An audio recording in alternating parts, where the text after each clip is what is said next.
За загадениот воздух не е виновна ниту владата, ниту Петре Шилегов, туку сите ние како граѓани. Со вакви пораки градските власти ја започнаа денешната дебата, посветена на аерозагадувањето. На неа презентираа истражување насловени колку воздух вие загадивте денес и се пожалија дека неинформирани граѓани и други засегнати во приказната.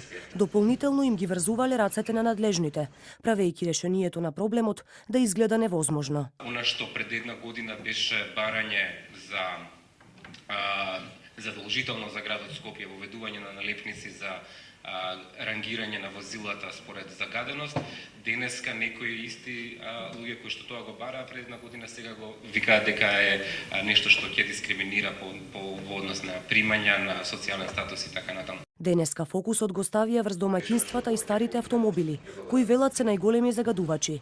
Представникот на МАНУ препорача субвенции за домовите, а за сообраќајот предлага оданочување на возилата, односно да плаќаат еколошка такса колку што загадуваат.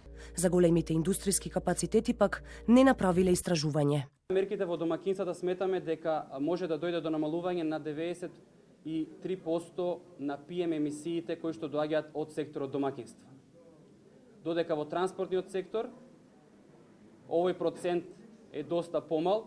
Итните мерки кои ги побараа невладините како бесплатен јавен превоз за сите до крајот на сезоната и привремено стопирање на градежните активности. И натаму не се опција, освен ако воздухот не е енормно загаден неколку денови во низа. Еколошките здруженија пак, освен што бараат итни решенија, повикаа и на одговорност од надлежните, а најавија и колективна тужба против државата.